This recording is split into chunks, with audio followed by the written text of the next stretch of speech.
Hi guys, Mr. P here. Now this year we have seen children spending more time on screens than ever before with remote learning, home learning, that sort of thing. Now I love technology. I think it can be such a powerful tool to support children in lots of different ways, but it's really important that we all strive for a decent balance when it comes to screen time. So I thought I'd do a quick video with some top tips that you can use. So this is aimed sort of at parents, but if you are a teacher watching this, you're more than welcome to share it with your pupils or even share it on your school social media platforms to try and spread the word with as many parents as possible.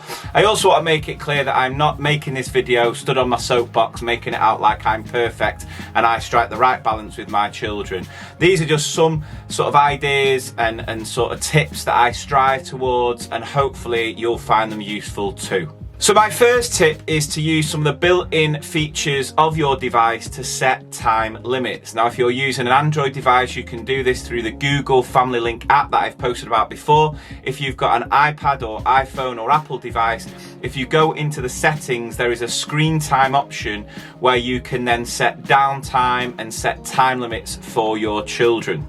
And a real good tip for this is to have a discussion with your child. Ask them what they think a good time limit would be, and it's getting them more aware of having the right balance with it all. My next tip is to focus on what your children are doing on their devices, because not all apps are created equally. There are some fantastic tools that can support children with their learning, enhance learning, deepen their knowledge and understanding around a range of topics they might be covering in the classroom. Then there are other apps that are used more for entertainment, fun, and that's fine, there's a time for that, but it might be that you need to just set a time limit on those apps. So again, if you go into settings, you go to screen time, you can actually set limits for specific apps. So if the children are spending a little bit too much time on a game, you can set a limit on that, and so the children might then use their screen time on more constructive apps that can help them with their learning. There's also the option to then set limits as far as the content children can access and the type of apps they can search for on the App Store, so do check that out as well. So another quick tip is to take an active interest in what the children are using their devices for. Even join in if they are playing a game and use it as a time to spend some quality time together. There's no harm in that. But being informed, getting them to explain anything that you're not sure of, and just keeping that discussion open. So if the children do ever stumble across something that might worry them, that they're unsure about, they know that they can always come to you and they can speak to you about it. Another quick tip, and this is one that I really struggle with because I can quite easily be a slave to my phone, but it's just trying to set a really good example. If we're setting time limits for our children to get a decent screen time balance, we should really be doing that ourselves as well, and doing it as a whole family. Our children look up to us, they want to emulate us, and so we need to model almost like what a good one looks like. So it's about doing it as a family, putting the phones away when it comes to things like meal times.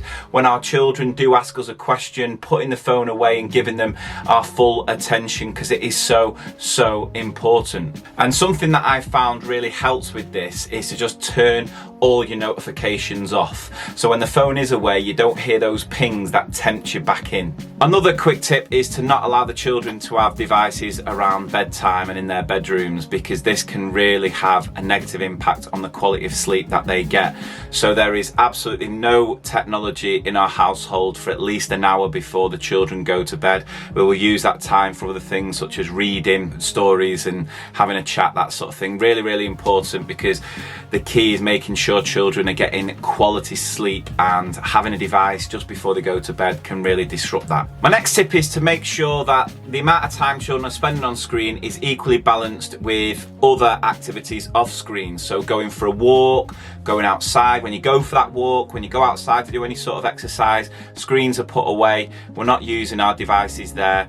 There's a time where we can use the devices to do some wonderful, amazing things, but then there's also a time we've got to put it down, leave it alone, and go outside and take in the wonderful world around us. Try to have at least one day a week where there's no screens at all. That's both for parents and children, and this could be a great way of then going out as a family and doing something interesting. But again, just having that break away from the screens can be really useful, really important for absolutely everyone within your family. My next Next tip is to try and stay informed with all the new apps, all the new things that are coming out, and there's some great resources online to help you with that. So Common Sense Media has a great website full of useful parent guides. National Online Safety has these great posters that explain lots of different apps and programs and software that your children might be using. There are some great documentaries that you can watch. One that I've come across recently on Netflix, The Social Dilemma, is an absolute must watch for everybody,